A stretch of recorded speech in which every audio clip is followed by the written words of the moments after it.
Assalamualaikum warahmatullahi wabarakatuh. Eh, Teman-teman semua jangan lupa untuk mencicil progres artikelnya sesuai dengan diskusi teman-teman dan juga saran dari saya ataupun orang-orang di sekitar teman-teman yang bisa membantu dalam perbaikan artikel dan dikerjakannya santai pas ada waktu, kemudian disesuaikan dengan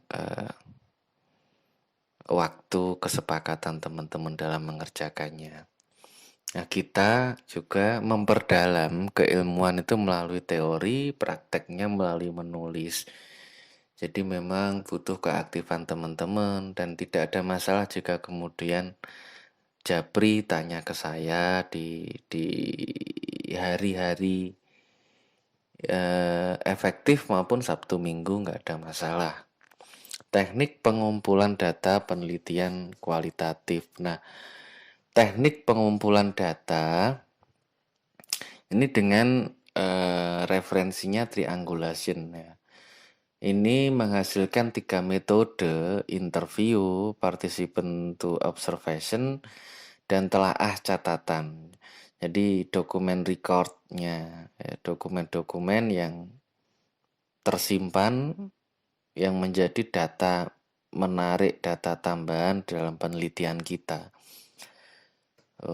Dalam beberapa referensi juga diperlukan untuk diskusi, focus group discussion dengan beberapa orang-orang terkait dari lembaga, dari masyarakat yang aktif dan peduli, juga dari para praktisi, ahli, dan juga akademisi. Nah, aktivitas pendukung dalam pengumpulan data kual ini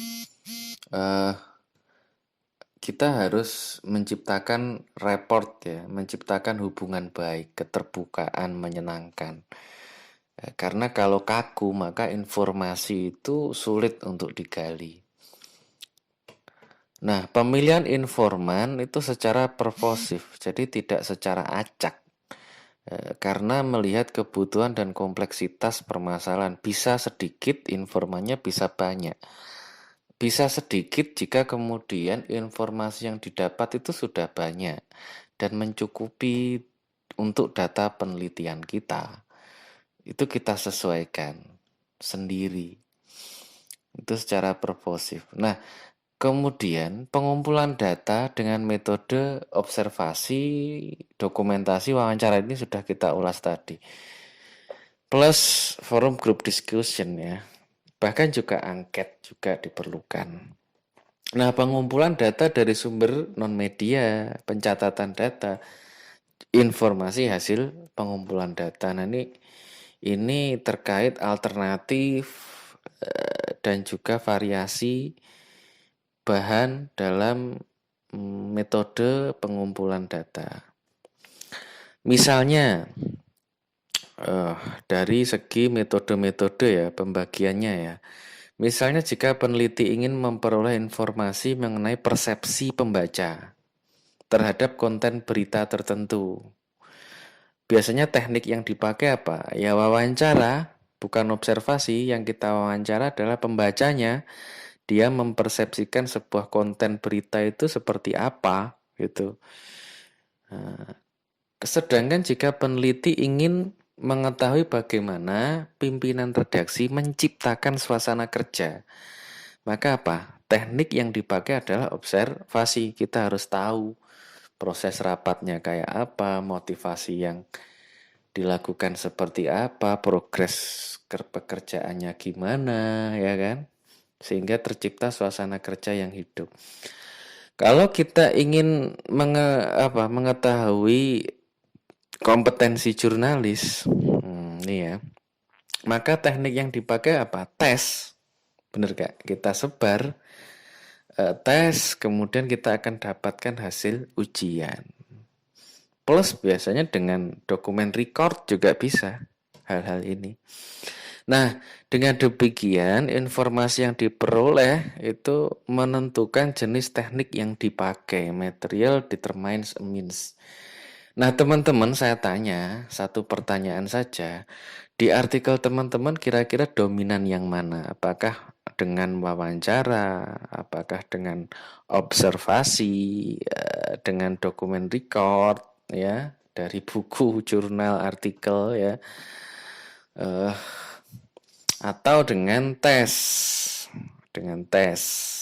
melalui angket semacamnya. Teman-teman dominan yang mana? Apakah karena daring ini kemudian dominan yang dokumen record, atau teman-teman juga pernah observasi langsung di lapangan? Itu enggak masalah, teman-teman coba jawab dari artikel teman-teman itu yang seperti apa.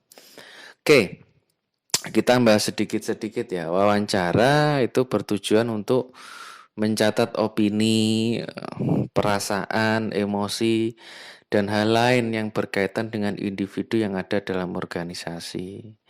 Nah, dalam proses wawancara itu, peneliti itu wajib memperkenalkan diri, persetujuan, kemudian memilih responden, informan, dan juga narasumber yang tepat. Perlu menjaga dan memahami identitas masing-masing, menyusun instrumen pertanyaan. Kemudian manfaat triangulasi adalah memperbaiki ketidaksempurnaan, karena kan kalau wawancara saja dikira ada data pembanding seperti dokumen record maupun observation. Nah, juga meningkatkan kepercayaan hasil, mengembangkan pertanyaan-pertanyaan lanjutan, termasuk menggali data yang lebih dalam. Observasi berarti mengumpulkan data langsung dari lapangan. Teknik yang dapat digunakan untuk mengetahui atau menyelidiki tingkah laku nonverbal, yakni dengan menggunakan teknik observasi. Keberhasilan dalam teknik observasi ditentukan oleh pengamat sendiri. Sejauh mana fokusnya dalam mengamati menggunakan panca inderanya.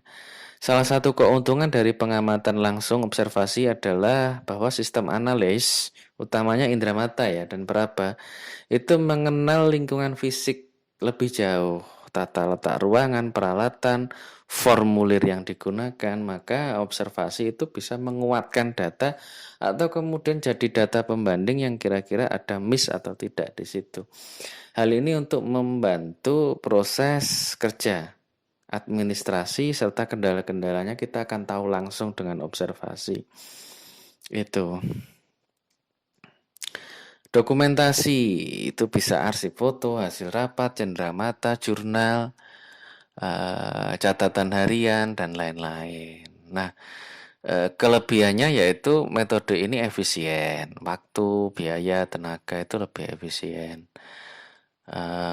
Tinggal di copy saja bukunya, dokumennya, itu nanti bisa kita pelajari lebih jauh. Tetapi kemudian yang menjadi kelemahan adalah validitas. Apakah dokumen itu benar atau belum kan harus diverifikasi ulang dengan wawancara biasanya.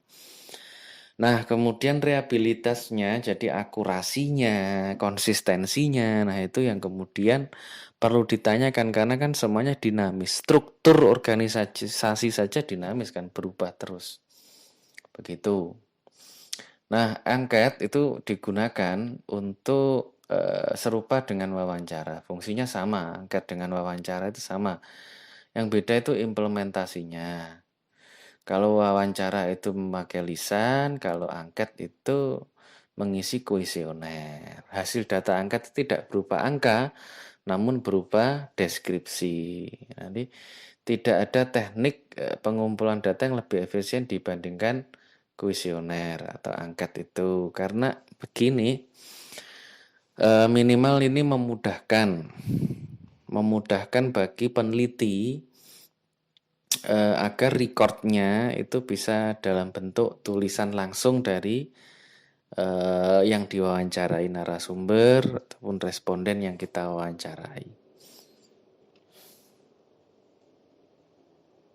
Oke. Fokus group discussion ini mengumpulkan data itu lewat diskusi sehingga menghindari pemaknaan yang subjektif dari peneliti sehingga ditemukan dari diskusi-diskusi itu eh, pemaknaan yang lebih objektif, pemaknaan yang lebih objektif. Contoh, mendiskusikan penyebab menurunnya elektabilitas Jokowi. Nah, itu apakah benar-benar disebabkan oleh hutang negara yang semakin membengkak atau ada faktor lain? Nah, ini kan perlu didiskusikan. Kenapa elektabilitas Jokowi turun? Gitu. Nah, apakah benar kemudian karena hutang negara yang semakin membengkak atau ada faktor lain yang sebagai pembanding? Itu kan perlu didiskusikan sehingga teman-teman punya bahan. Nah, artikel teman-teman juga bisa sebenarnya kalau kehabisan bahan didiskusikan dengan teman yang lain melalui record WA, di telepon atau di voice note ya. Kemudian ngasih tanggapan, oh perlu ini, oh iya ya, kemudian jadi bahan yang bisa dimasukkan. Nah, itu saja teman-teman terus berproses sambil belajar mengamati kemudian diterapkan di artikelnya masing-masing. Oh, ternyata seperti ini ya. Oh, ternyata seperti ini ya, begitu. Jangan lupa pertanyaannya selain review 100 kata, pertanyaannya dijawab. Oke. Assalamualaikum warahmatullahi wabarakatuh.